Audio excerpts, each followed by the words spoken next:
Hello and welcome to the Southbound Sports Show. I'm your host, Richie Leahy, here with my co-host, Maddie B. We had a pretty good talk on fitness, intermittent fasting, and stuff before the show.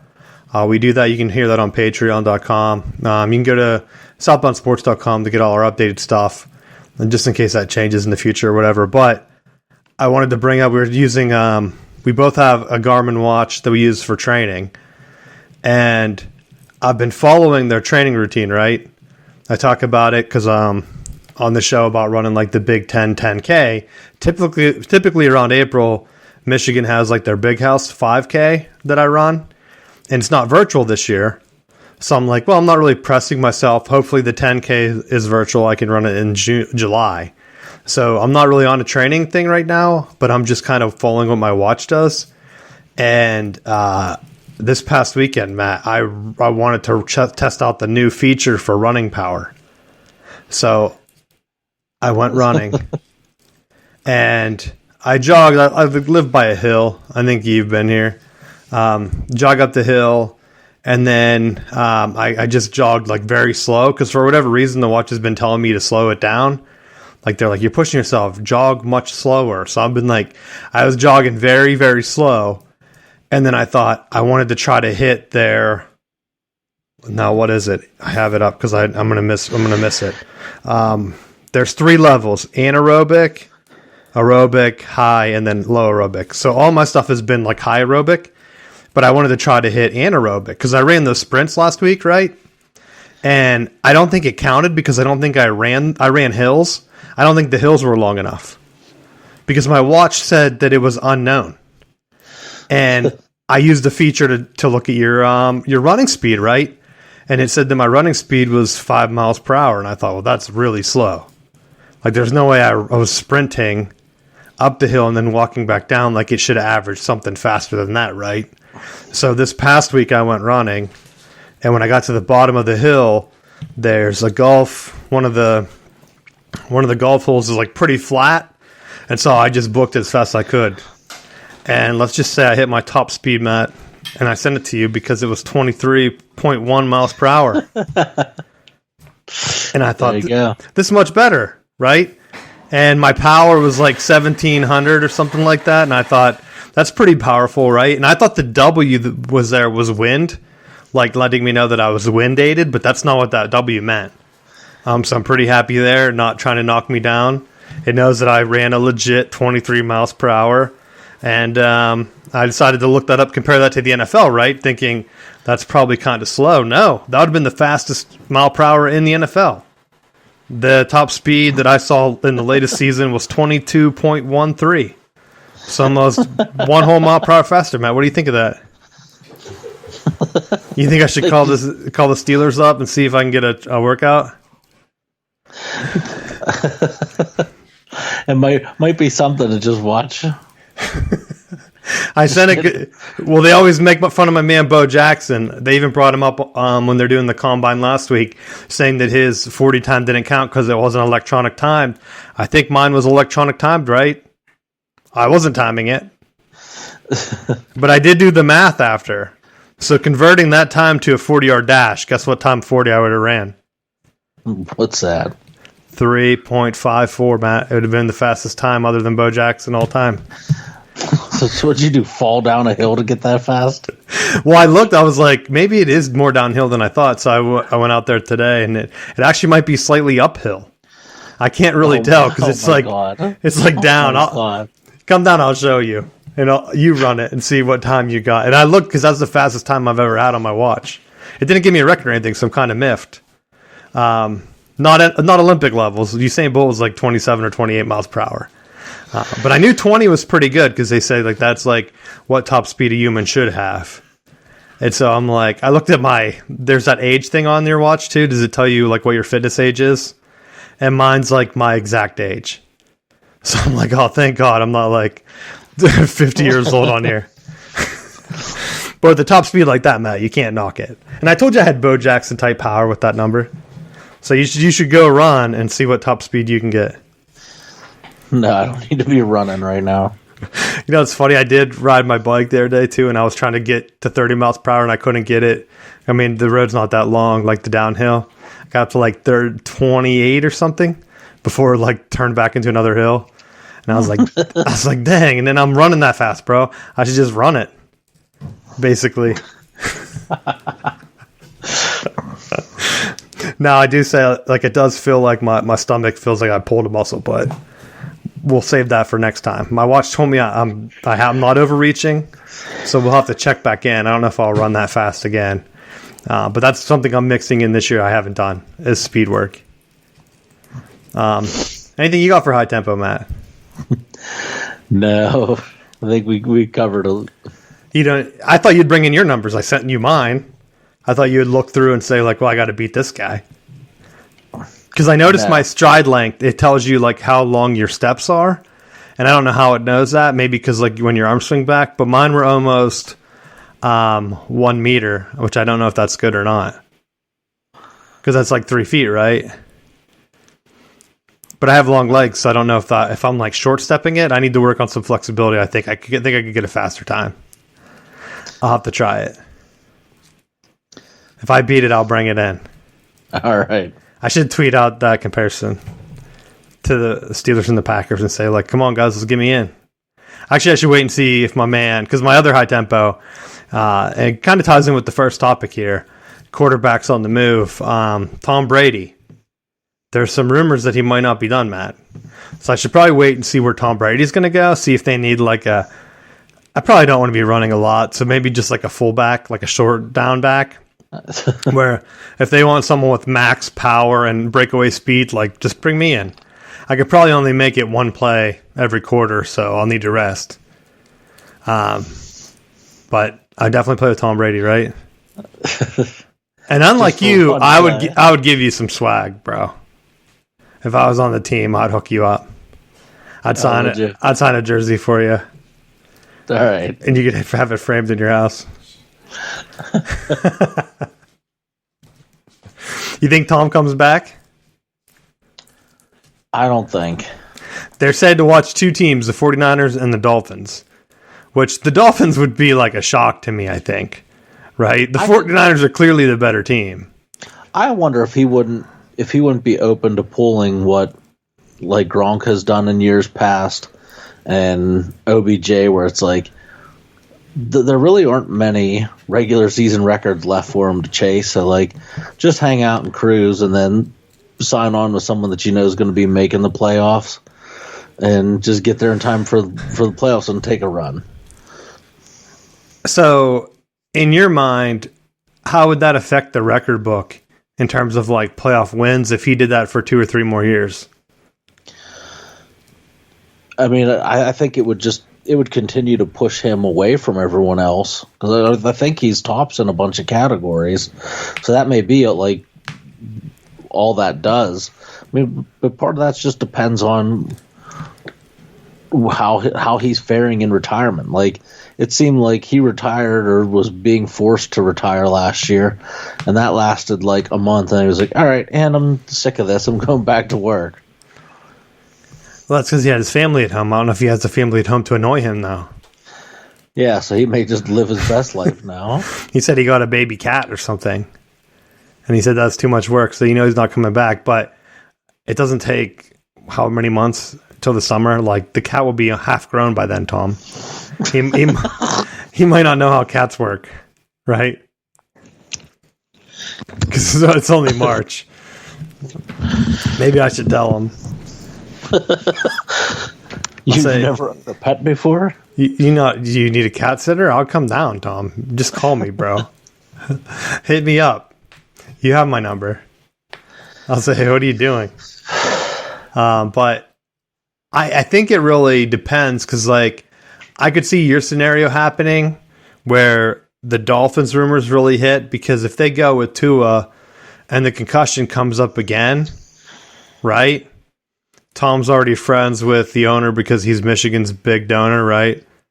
Yeah. So he's like, hey, we have another great team. Of course, we Dolphins have been like snake bitten since Dan Marino. We finally have a good quarterback and a good team. And he has a concussion issue. He's going to have to retire, right? And then Tom says, well, let's see what I can do with that team. And then jumps in halfway through the season. And I think Tom would be the kind of guy to stay in shape, like, right?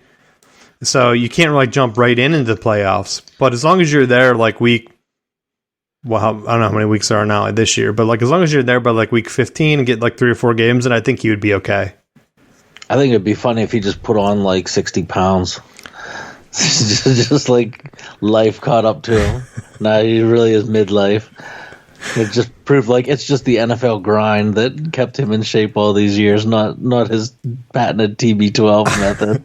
Well, I always waited for that for Julio Franco, right? Because like I'd forget that he was still playing, and then they'd be like, "Hey, pinch hitting Julio Franco," and I'm like, "All right, let's see what he looks like now." He has been getting fat, and every year he's like jacked, and I'm like, "Damn it, what's this dude do? Just hang out at the gym all day?" I mean, pretty much he can probably work out in the dugout. It's like that's why he's sticking around, just so he can watch TV in the dugout. he wants to get paid to work out. He's like, if I know I'm not getting paid, I'm not working out. I've seen these other athletes on TV. I know what happens to them. So that could be the thing. Tom doesn't have that motivation. Like not everyone's a TO, right? TO's like out running in his yard, doing sit-ups and push-ups and stuff. Maybe I need to get to that level.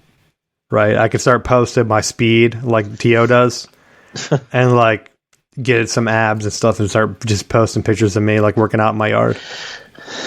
That's what I need to do. Allergy season's bad down here right now, though.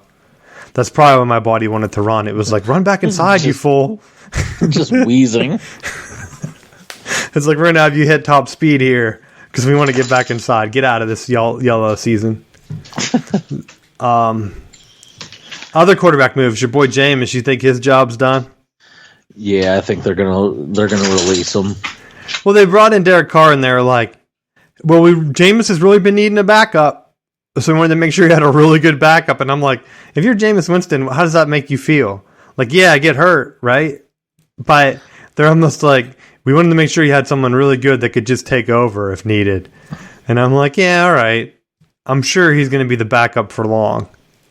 Right, because I wouldn't even think that Derek Carr's not a name of like someone that would be a backup. If they wanted a backup, you'd sign like Carson Wentz, right? His stock is really low. Commanders released him, and then you're like, all right, let's go with it. But Derek Carr was like a hot name, I would think. I was kind of surprised that the Raiders released him, but then he could. I mean, any team could do a lot worse than him. I think they were close to the playoffs. I think if they would have stuck with the coach instead of hiring it, they hire McDaniels or whatever, like stick with the coach you had, and then they probably would have made the playoffs this past year. I don't know if Carr would have done anything with it, but that's my thought. Let's see what else. Oh, Aaron Rodgers flew down to meet with the Jets, or that he's going to. What do you think of that situation? That's kind of a crazy one. I think if he's trying to latch on for one more run, like that may be a landing spot. If he can. Here's my dream. I want Aaron Rodgers to go to the Jets. All year they're fighting. And then Tom Brady comes back for the Dolphins and then just beats him.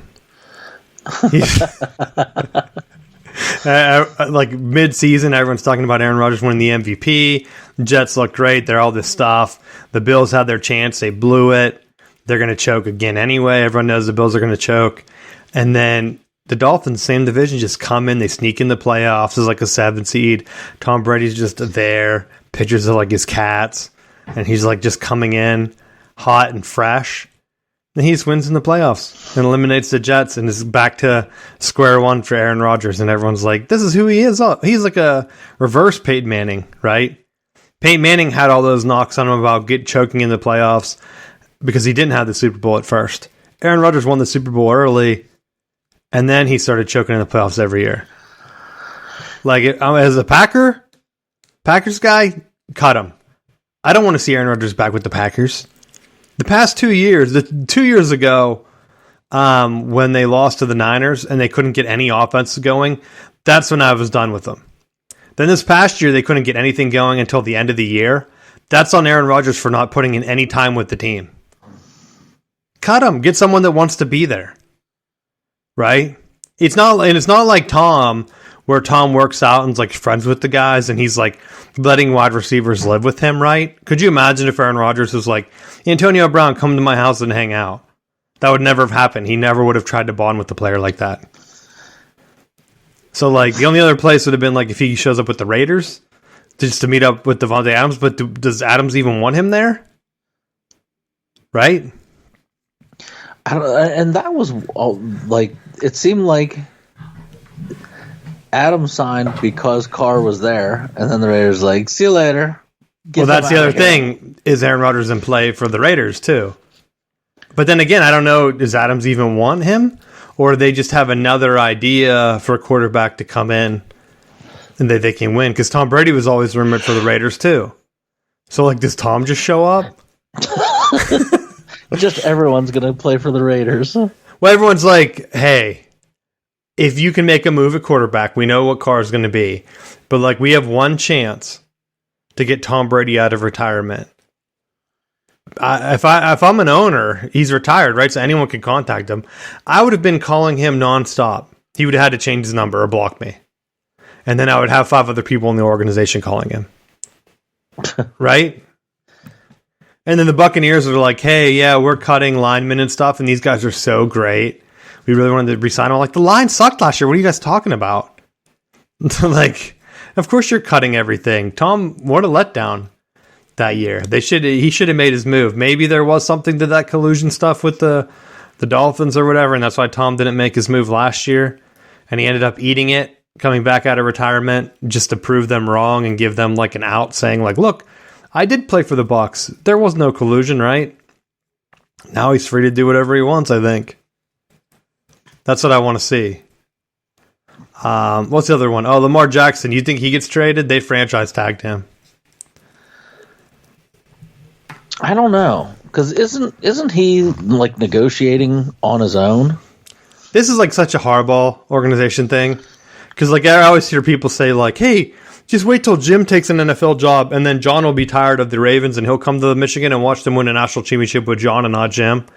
And I'm like, John does the same exact shit that everyone in Michigan hates about Jim. What are you talking about? Quarterback controversy every year for no reason.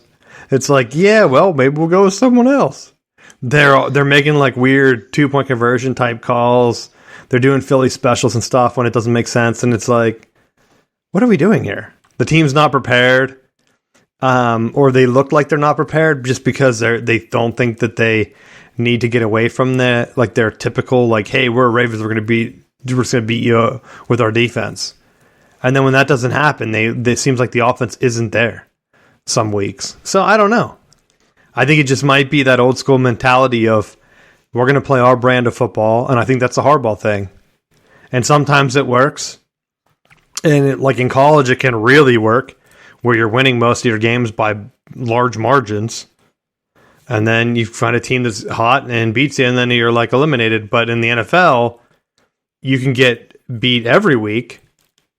And then in the playoffs, like, that's like the John Harbaugh move. Let's get rid of Lamar Jackson, and then we'll have a quarterback excuse for however many years, right? I mean, I don't know what they're going to do, right? It's not like they had another quarterback come in and take them to the AFC Championship. So, like, pushing Lamar Jackson out or trying to trade him, it's like, where are you going to go with quarterbacks now? Are you going to try to bring someone else in? Because it wasn't like last year was a success, so I don't know. I don't know what to think of that. I don't know either. Like, it's just they're like the ultimate Madden franchise. Like they go out and they pick up receivers, they pick up running backs, they have a fast quarterback, and then they can't win like in the regular season. Like, I don't get it. And they just can't bump it down to rookie. It's like they play the Steelers, and then it's like, ooh, we got this 9-6 slobber knocker. No one can score a touchdown. So I'm looking at like what they project to be the top quarterbacks, based on this year. So like they still have Hurts and Mahomes at the top, Josh Allen, Joe Burrow, like even Geno Smith, and Daniel Jones signed that big contract too. And then they franchise tagged Saquon Barkley after the Cowboys were interested, which would have been really funny, right? There's no way they could have let him go to the Cowboys. Because, I mean, did the Cowboys even keep with Dak Prescott? Like, if I were the Cowboys and we had a chance to get Saquon, I would say bring in Saquon because all our other running backs are kind of like in and out, right? With Zeke sometimes being hurt. And then, I would, like I said, I'd be on my phone with Tom Brady saying, like, look, we got all these running backs, bro. You can be America's hero, America's team, like bring him back. Because no one talks about America's team anymore. But like realistically, going down the list, like Andy Dalton, he has to be gone from New Orleans, right? Where does he go? What's Sam Darnold's situation with Carolina? Joe Flacco, he's going to be gone if Aaron Rodgers goes to the Jets. He was the backup anyway, kinda. Like they had a couple of quarterbacks. I mean, Huntley's pretty far down the list. But he was a Pro Bowler. Everyone can be a Pro Bowler because no one shows up. That's my only knock with people using the Pro Bowl now. It's so devalued that it's kind of like, whatever. I don't know. I really want to see how this shakes out. And then with the draft, too. Like, are some teams going to trade up and get a quarterback? Like, the Bears are right up there. They have Fields. Every year in preseason, you hear about how Fields is the next big thing, and all those teams are like going to regret not drafting him. And then he peters out throughout the regular season. And now it's like, do they go ahead and try to draft another Ohio State quarterback when no Ohio State quarterbacks have worked out, right? Like, when does someone just step in and say, well, Ohio State's a system? Like they always do with Mike Leach's quarterbacks, right? Yeah. Like, I'm waiting for it. How many of them have to fail until they realize that Ryan Day is just running a system that can get exploited, but it's basically just dink and dunk against weaker teams? Wow. I've been saying it for years. I mean, I think realistically, he should be sending Lincoln Riley a thank you basket. Because if USC doesn't choke against Utah, they're in the playoffs. Ohio State doesn't make it. And they don't have their redemption missed field goal against Georgia. That's like their thing that saved him. Because after Georgia killed TCU, everyone was like, well, maybe Ohio State really was that good. And it kind of bought him another year. And then, like, what was it? Fields was like thinking, but not even going pro. Or Stroud, not Fields. Getting confused on my guys. But like trying to like not go pro, maybe he'd come back for another 20th year. But it's like, all right, what's going to change? You have a loaded wide receiver group, so loaded that everyone's getting drafted in the first round. Pretty soon, half the wide receivers in the NFL are going to be Ohio State guys. And it's like, hey, yeah, we're not drafting system QBs. These guys are awesome. Someone posted a video of Stroud's like workout or whatever, and like 3 of the throws out of the 4 were overthrows. And I'm like, is this supposed to be good? Like, but I think you hit the nail on the head. It's not so much that the production from the quarterbacks is good as you're just hitting ringer after ringer after ringer at wide receiver, and they're just blowing the top. Like when you have NFL caliber players all on the same roster, like you're gonna have an explosion of points. Like even to go back to the Ole Miss teams when Hugh Freeze was there was like DK Metcalf and AJ Brown like all on the same team. Like they put up a power yardage. We'll just watch some of the games when Ryan Day was like with Urban Meyer, and they would beat Michigan not because they were like extremely better or the quarterback was better. It's because like they're just throwing up these jump balls and their guy would win every time. And it's like, oh yeah, that guy's in the NFL now. Michigan's defensive back was like 5'7". He was a walk-on. It's like, oh, of course he's getting beat. Don Brown, what the hell are you doing? And so then they stopped doing that single coverage stuff. And now it's like a whole new world opened up where it's like, what? You don't have to single cover these NFL wide receivers? It's like, I'm surprised like Georgia didn't just double down and blow them out the same way Michigan did, but maybe because they're not as familiar, right? I don't know.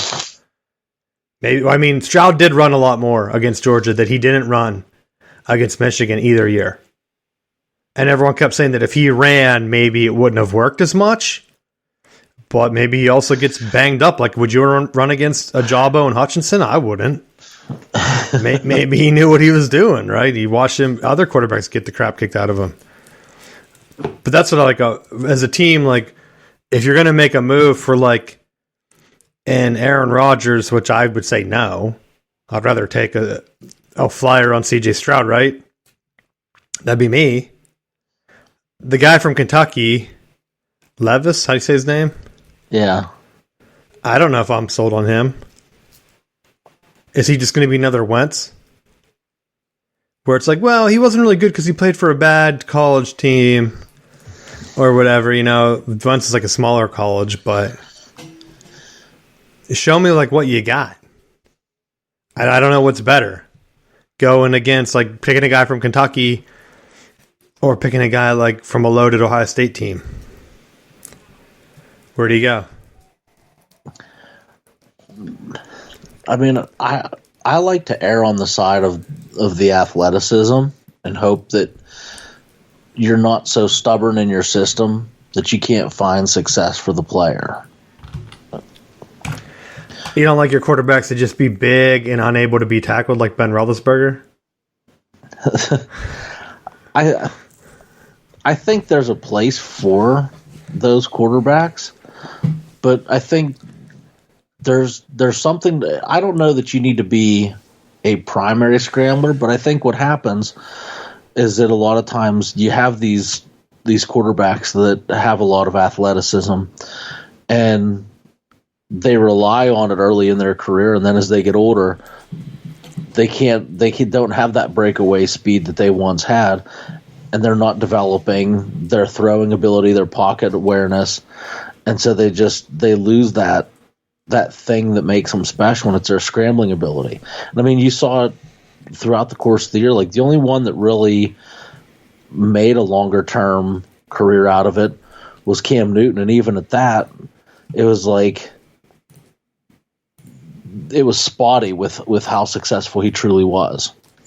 Remember when he came back, was it last year, and he scored that one touchdown, he yelled, "He's back," and then that was it.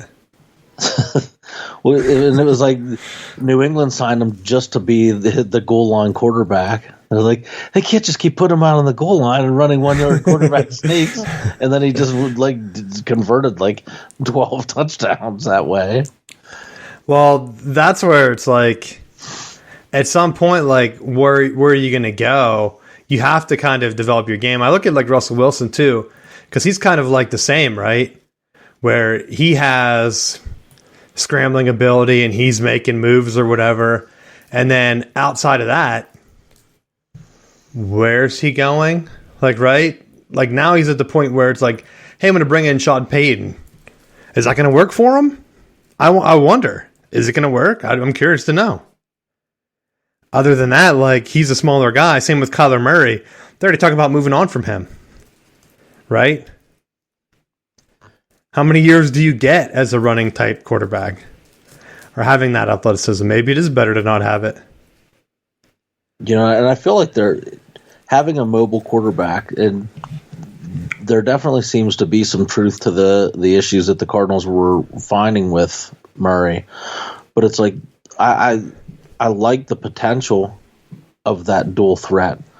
But in the NFL, they're very much solidified in the old school, the West Coast type offense that you're going to follow this progression. You're going to run these longer plays. You're going to do it this way. We're not going to tailor it to you. And you see that they struggle when it becomes, don't use your legs, use the progression. Well, I know a guy that can change that. He's probably available. Rich Rodriguez. He used to be head coach at West Virginia when they had Pat White. and Steve Slayton. So it could probably work out if they'd bring him in as OC, don't you think? Well, I don't know. The videos of him just like punching everything in the press box, maybe that's not a good idea. Yeah, the NFL can hide that, right? I mean, Urban Meyer kind of showed that just because you have success at college doesn't mean that translates to the NFL either. Hey, there's how many other coaches where it did work out? There were some that it did. There were some that it did. I'm not going to argue that point. No, I think that list, remember, didn't we talk about it a couple weeks ago where it was like the only coach that had success jumping from college to the NFL that didn't start in the NFL, like Pete Carroll, I was like only Jim Harbaugh. And it's like no one else.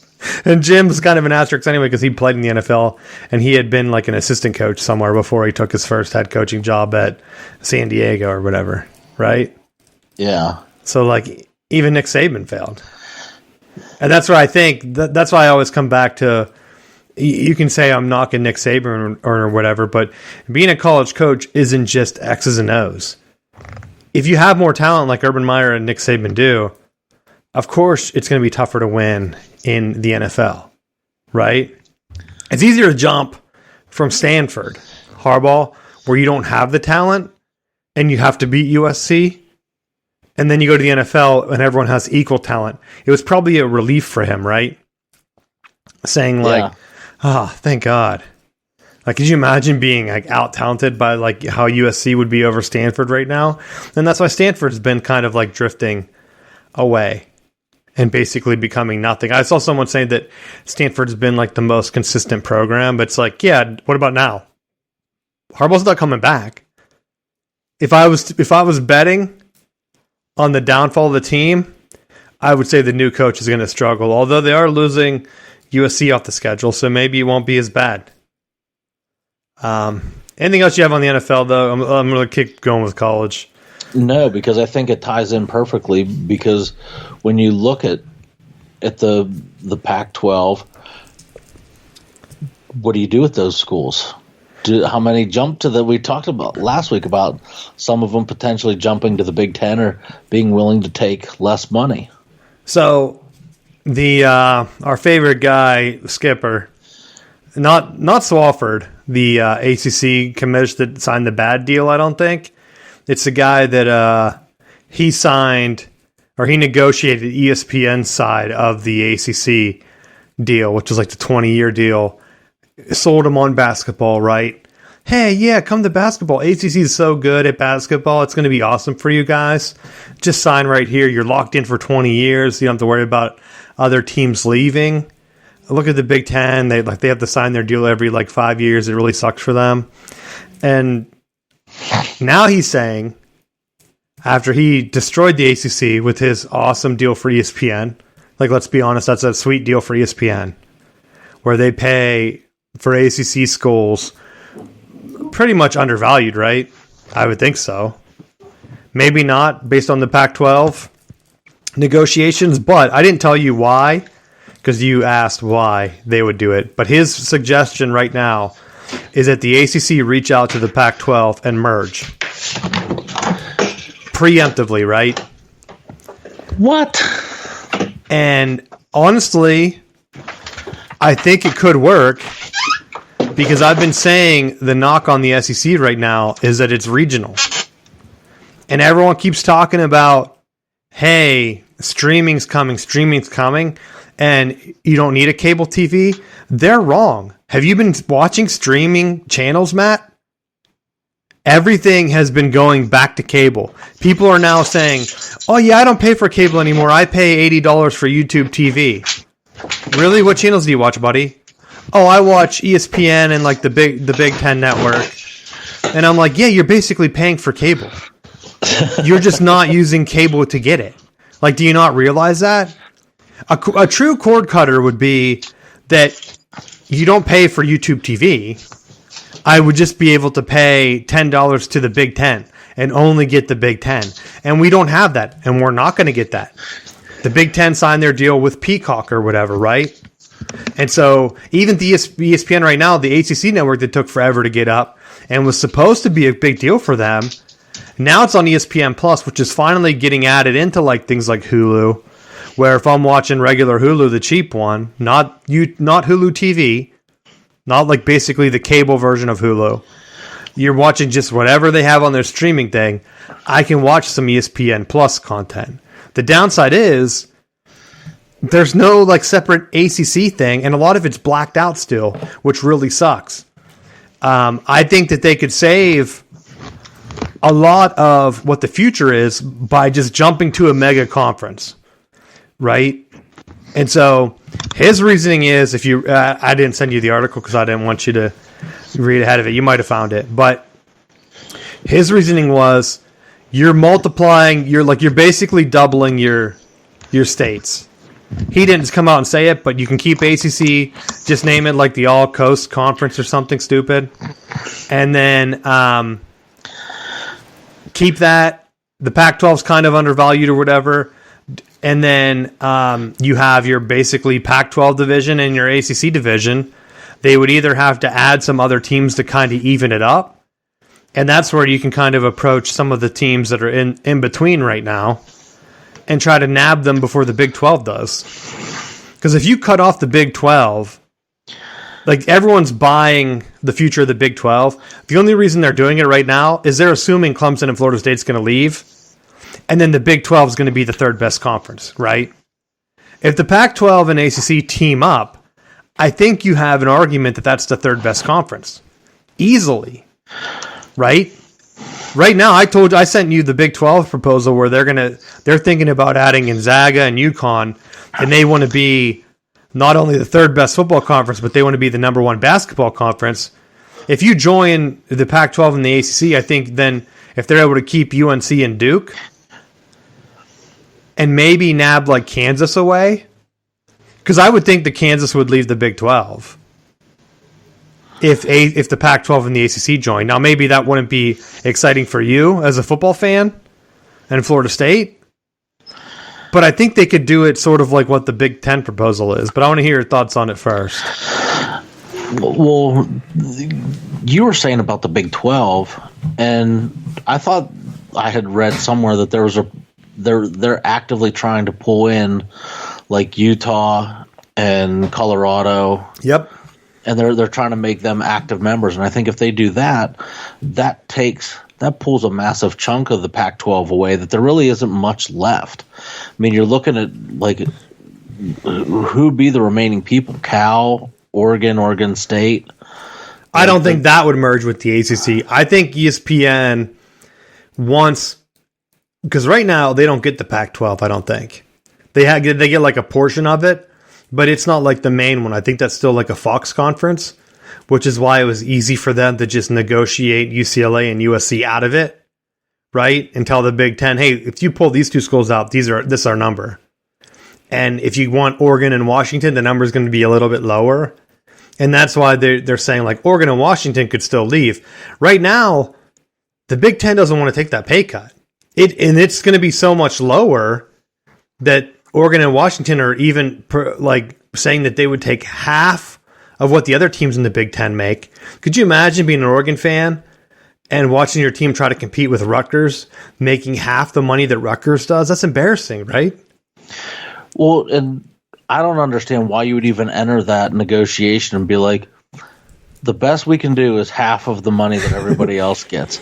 Because if you get locked into that, like, so you take that, you're locked in. Like, you'd be like, oh, psych, I want all of it now. Like, no, you'll get nothing and like it. Well, Rutgers had that deal, say with Nebraska, they were like complaining that they finally started to get full shares. And it's like, you'd been making not even anywhere close to what the Big Ten's been paying you. Have you seen the payouts from the other conferences? Like, your lesser payout was still making more than what the other schools were getting. So just be quiet, shut your mouth, and just be happy that you're here. Right? Because like half of what the Big Ten is going to get, so if the Big Ten's getting 80, right? Half of that's 40. Right now, the Big 12 is getting 33 or something. The Pac-12 is getting like nothing as of right now. Then the ACC is getting like 31. So you're making, in half the Big Ten's money, you're making $9 million more than what you would in the ACC. So it makes sense. You're just saying, like, hey, if we hang out with you guys long enough, maybe we'll be more than friends.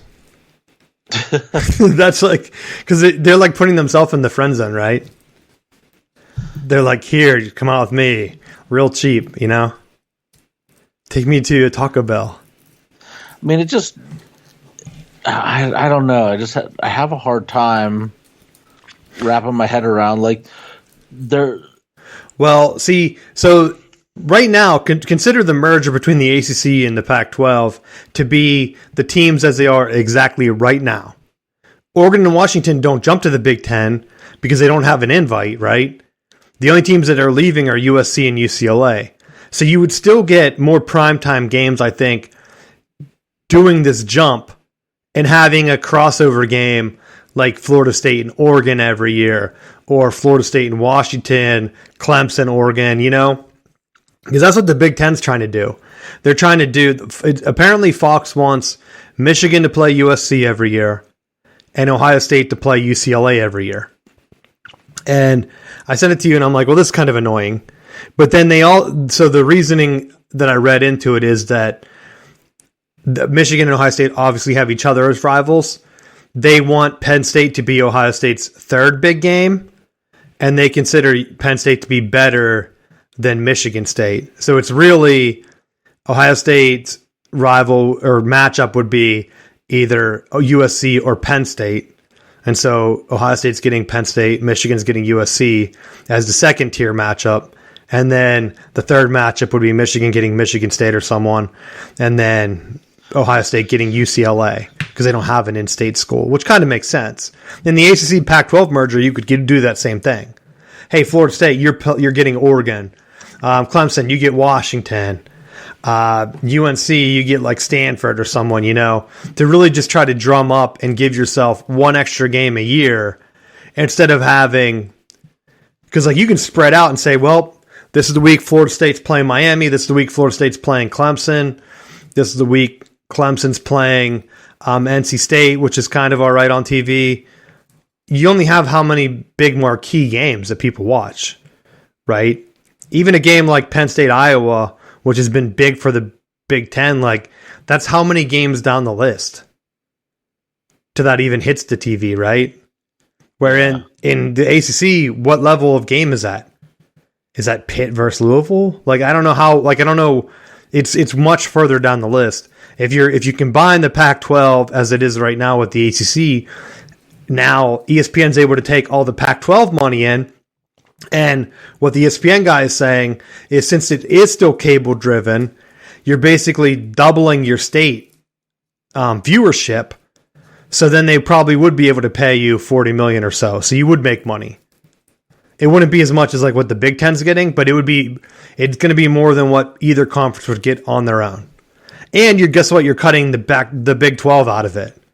Right now, the Big 12 is looking like a bunch of suckers because Utah and Colorado and Arizona is not leaving the Pac-12 to go play Central Florida, right? That's all the ACC has to say is like, hey, we heard you guys are looking at the Big 12. Do you want to play Central Florida or do you want to play Florida State and Miami?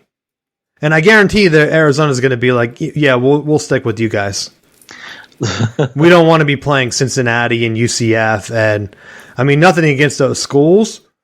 But they're getting called up, and it's kind of like falling into the lap of the Big 12. They're not making that much more money than what the ACC and the Pac-12 are getting, right? They're doing the bare minimum when their conference should be falling apart. But here's the other thing. Like, you have all these different streaming packages, and you're on, factoring in the ACC is supposed to be part of that. Like ESPN, Raycom nonsense. They should have all of those games on ESPN Plus. And it's like, it's frustrating that when it's on the ACC network, it's like they're just not even, you can't find games. I think that's what's locked really until 36, man. Oh, I know. And that's what's insane is that I don't think it would be as bad of a blow if the money wasn't structured the same, but you could still have that viewership, like, accessibility, because I think that's one of the things that across the ACC hurts them is that if you're not on TV regularly, then it's going to be tougher to draw crowds and attract the attention. And I think that's why ESPN is interested in a merger. Now, I'm not saying I don't think he would have threw that out if it wasn't on the table, because I think it probably is on the table, right? And the reason with the streaming, like you're saying, is with the ACC network, yeah, it's hard to show all the sports, but now you're adding in Olympic sports, and the Pac-12, I think, plays the second most sports out of the major conferences. Big Ten, I think, plays the most of any conference other than the Ivy League. And then you have the Pac-12, and then I think the ACC would probably be third or so. So you have the ACC coming in, and they're going to merge with the Pac-12. Now ESPN's able to show like Pac After Dark or whatever, which is something that they've been talking about, trying to find a partner for. Now you have that built in because people maybe they want to watch. And I mean, hell, Michigan, I think Michigan's played it. I know Michigan State and Iowa have played like Arizona State, like at dark, like 10 p.m., right? So who's to say that they can't throw maybe an NC State at Arizona draws more people watching at night than, say, Wazoo playing Oregon State, you know? So I think just having the more teams, plus long-term for me, as a college football fan, I want more teams to be included. If you let the big two conferences just pick their favorite teams, and right now there's 32 teams that would be like top tier, they're not going to pick more than like, what, 20 team, 24 team conferences. You're going to have what, 48 teams that are still around? Then that's cutting out how many teams, right? If the Pac-12 and ACC merge, they're kind of just going to be hanging on no matter what. I don't think that the NCAA is going to say, yo, you guys can't include these guys. Like, I think some of those other schools like Boston College and Wake Forest and them, they would be singing the praises if somehow ESPN facilitated a Pac-12 merger. Because remember, ACC asked ESPN, like, hey, how can we get out of this deal? What can we do to make it better? Maybe they do have a little bit of uneven revenue sharing, right? That's what Florida State wants anyway. Yeah. It makes sense. Like I said, ESPN's not going to pay Florida State $50 million more a year to join the SEC when they might not be on TV nearly as much. They'll pay them maybe $10 million more a year to stay in the ACC, especially if it joins with the Pac-12, because that gives them games to show on ESPN2 or whatever, because they're losing all their ESPN2 content, losing the Big Ten. I don't hear people talking about it, but Iowa fans know Beth Mowins really well, right? So they know the pain of being stuck on ESPN2. Same with Wisconsin, Minnesota. Like, those are all ESPN2 staples. Purdue, Indiana, right? Look at the schedule. I guarantee they're not showing other conferences in that slot. Now it's going to be like, hey, on ESPN2, you got a random Ole Miss game. Are people going to watch that? Probably not. I mean, they haven't watched it in the past. Why would you just start watching it?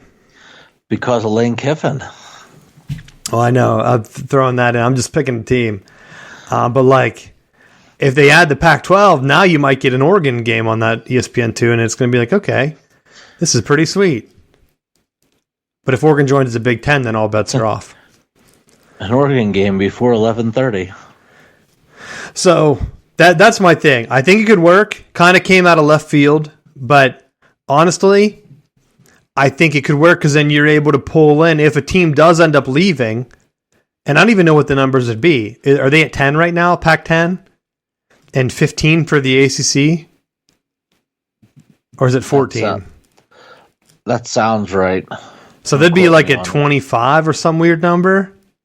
I say if you make your conference so big and regionalize and kind of cut off the ACC or the Big Ten and the SEC, then you're able to poach teams like West Virginia and then say like, hey, we also want West Virginia out of the Big 12. Because right now, Fox is paying the Big 12 or whatever. So ESPN can get a lot of this content back.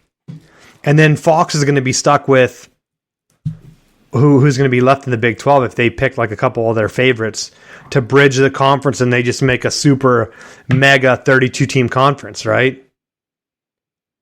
And that's just the ACC or whatever, ESPN conference, I don't know what the hell they call it. The cluster bus. Yeah, just one big conference. And then you can do like the mini pods. Because I think they could do it. I would just try to merge the conferences first. Put out a flyer and say like, yeah, we'd like to expand it the next couple of years. Because if teams want to leave, like I don't think they'd want to. And then you're able to just keep together some type of like regionalism. They're talking about like adding SMU. SMU to the Pac-12 like does nothing, but if you add SMU to an ACC Pac-12, then you have something because there's some teams that are kind of like in the middle that would cut down on travel, Yeah, I mean it makes sense. So that's what I'm looking at, just like a map of like the Pac-12 and then the ACC, but then you might even be able to just cut off what the other ones have. The big one you got to watch is like Notre Dame. I think Notre Dame's leaving no matter what. They're never going to join the ACC. So, like, just cut them out. A long-term merger probably wouldn't be bad. You'd have Arizona and them. I don't know. Could you add like a UNLV and try to pump them up? 3, 4, 5, 6, 8. Yeah, you'd have 10 out west, which is kind of odd. Because I was thinking if you jump to like 32 and you do 4 like groups of 8, right? You could have like a southern group that would really be like the Florida State, Miami, Georgia Tech, Clemson, UNC, NC State, Duke, and Wake Forest, right? That's like 8. And then you'd have a northern group that would be Louisville, Virginia Tech, Pitt, Syracuse, Boston College. Try to add West Virginia, maybe bring on like UConn, hell, invite Cincinnati, maybe some other teams. And then you'd have just like a middle, like old Big 12.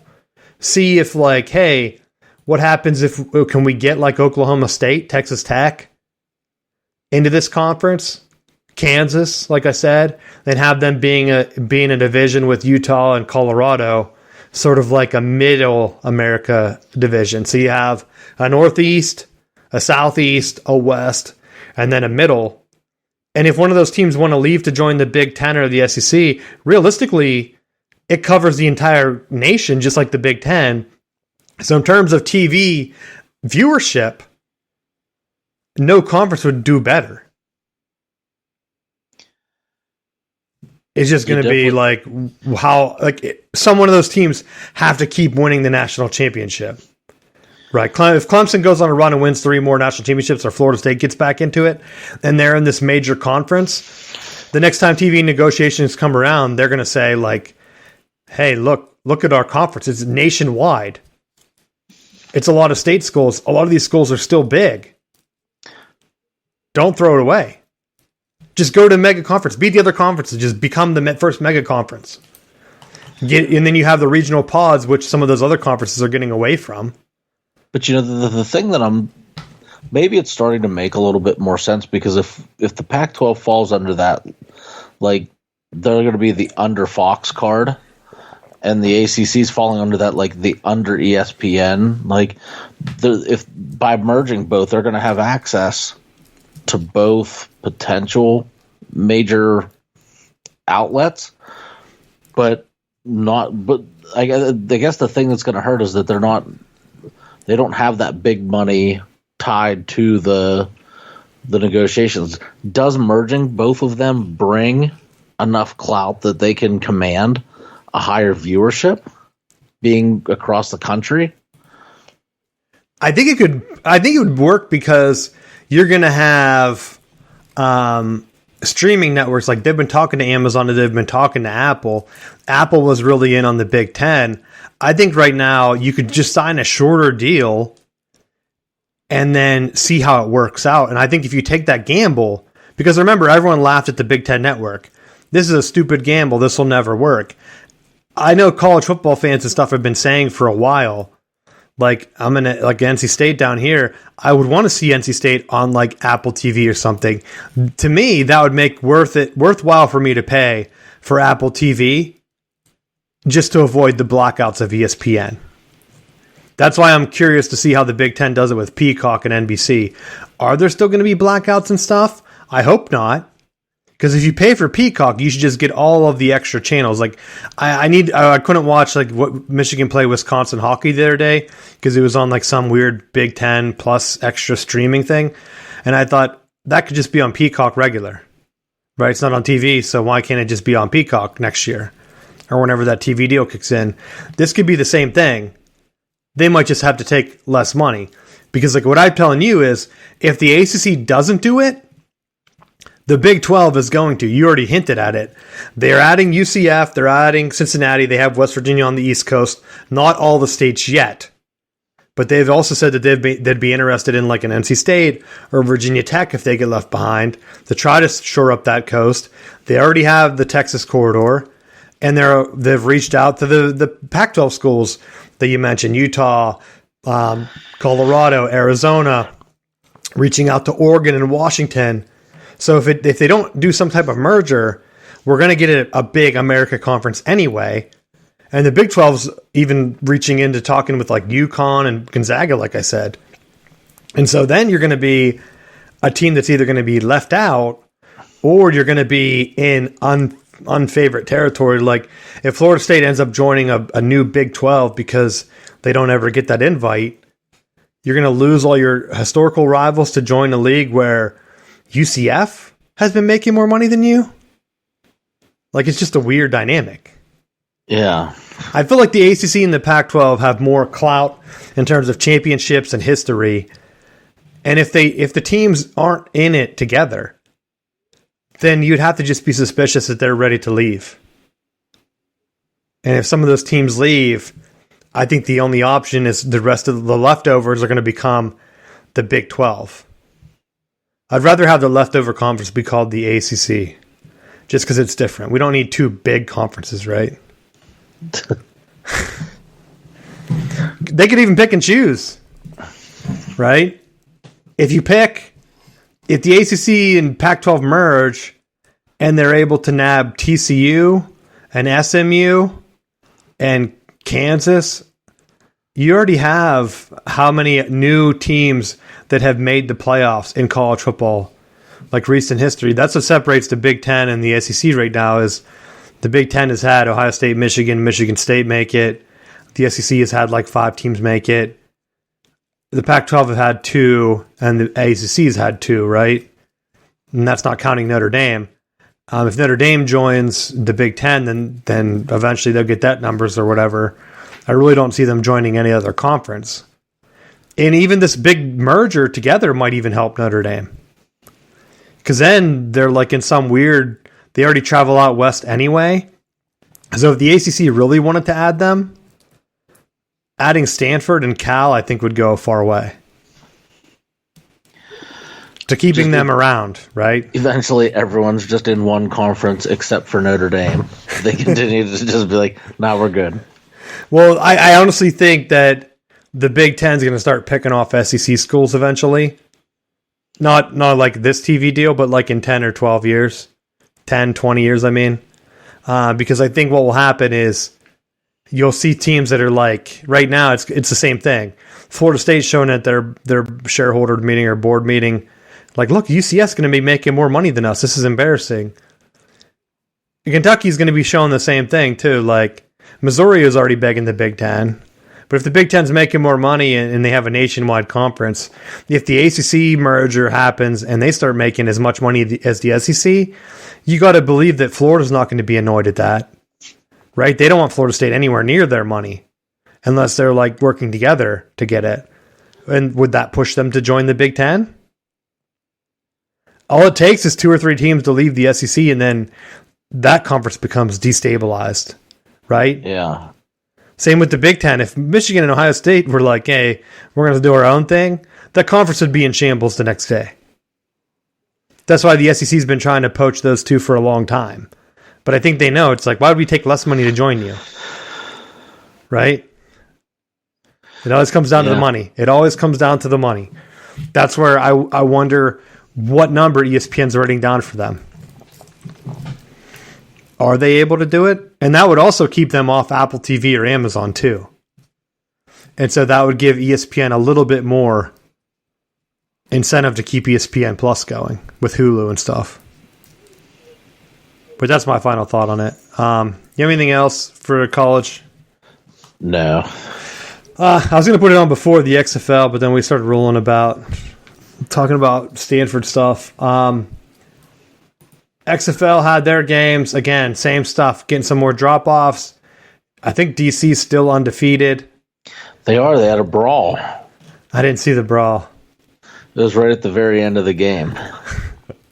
Why aren't they advertising this stuff more? I did see one XFL ad I was going to talk about, but it's the same thing. Now they're on like cable and like ESPN Plus, and I honestly haven't checked it out for ESPN Plus because I looked, but I didn't really see it. But I wonder if there's an XFL tab, and that kind of goes along with like the college football stuff. Yeah, if it's on ESPN Plus, but they're not really advertising it because they want you to watch it on FX instead, that's where we have the issue. But I don't know. FX and ESPN, to me, FX and they're like kind of redundant at this point. Like, why is there even an FX or FXX or whatever? It's like, why do they have all these channels that Disney now owns or whatever? I think they own them all, right? After that Fox merger? Yeah. So it's like, yeah, you own all these except for the main Fox Sports that's competing against you. Well, it's like you don't really even see anything for them. So it's like, unless you're actively trying to find what the schedule is for the week, you have no idea who's playing and when they're playing. That's why I said it was a weird random Thursday last week. They didn't have that this week. So it's like, but in week 5 they do. So it's like, why are you doing that to me? Everyone knows the NFL's Sunday night, Monday night, Thursday night now. They did how much advertising for that Thursday night game? And so that's what I want. I want consistency. That's why I think a streaming platform, going back to like a conference, if one conference gets together, and whether it's the Big Ten and it's going to happen, if they're able to have all of their streaming stuff on one channel, because even the SEC with the SEC network, it doesn't work like this. You can't just find any game on that streaming. You have to say like, oh crap, I can't watch that one. It's on ESPN 2, right? Oh, it's on ESPN 1. It wants me to put in a cable provider. Anyone that's used the ESPN app knows what I'm talking about. Sometimes you can watch them with ESPN Plus, and sometimes you can't. I immediately just started to just shake my fist. Sometimes it's just blacked out, and it'll say, no, that game's too close to you. So, like, if the Big Ten figures it out with Peacock, where it's one Peacock fee of $10 or $5, whatever their fee is, and then you get all the Big Ten games that aren't on over-the-air TV like the NFL does, I think people would be celebrating in the streets. That's what I want. I want to be able to watch any Big Ten hockey game on one channel, and I know they're not going to be on TV, so they might as well just be on the Peacock app for me. And then if there's like whatever the Big Ten hockey tournament is in, whatever, I'll watch it. Or softball, or like this past weekend, or maybe it's like yesterday or whatever. Michigan's like number 2 gymnastic team beat number 1 Oklahoma. Like, if I wanted to watch that, where would I watch that? Right, I get the email update after the fact, but like I wouldn't know where to watch that. Like, what if you have kids, like little girls that are in the gymnastics, and you're like, hey, there's a big time number 1 versus number 2, like the game of the century. If it was the game of the century in football, like that would have been advertised everywhere. Number 1 versus number 2, right? They're like, yeah, after, we'll let you know how it went after. Like, maybe would they have sent out an email if Michigan had lost? I don't know. You'll never know. So that's what I want from the XFL. Like, let people know. I think their social media is underwhelming. I think they could be doing a lot more. Like, the USFL was like clipping their highlights or whatever and like trying to share it with everyone. Now it's like whatever. But I don't know. I'm done. I'm tired. You got anything else you want to hit on? Yeah, there was one thing I saw from the NFL Combine. One of the big-time offensive line prospects blew his knee out running the 40. And I felt bad for him because definitely he had the potential to be a high pick. And it just brings back like some of the controversy of the Combine of like, how many times are offensive linemen going to be asked to sprint like 40 yards downfield? A lot of times they're trench guys that are doing shorter movement things. And is it putting them in a at-risk scenario? Well, some of them, they don't run. I think I looked at just the Michigan guys, how they were doing, and a lot of them only did certain things. And I think you've seen it more with, like, I think a lot of their Michigan's defensive guys, which have been getting drafted higher, only do like bench and like the quick running. They don't do like the 40. Yeah. And again, you're a defensive lineman. Why are you doing the 40? Unless like you're going to blow the doors off. But then like other guys like defensive backs, I think Turner, like DJ Turner had like the fastest defensive back time, if not the fastest time of the combine for Michigan. So it seems like they're getting advice from Harbaugh on like, hey, if you're this position, only do these. And I think other colleges should just kind of follow suit. Because like you said, how's that going to increase your stock if you're running a 40? And unrelated to that, though, is with college, we got spring football getting ready to get picked up. So I feel like before you know it, we'll be back in the mix. So excited to start to see how the prospects are going to be playing for next season. Oh, yeah, I'm ready. I'm going to try to go to a game at NC State, see if they have their spring game open. I think it's been a while since I've been to one. But I haven't seen them hyping it up yet, so I don't know. We'll have to keep you updated. But thanks for listening, and let us know if there's anything you want us to hit on, since we're in full off-season mode, and we will see you next week.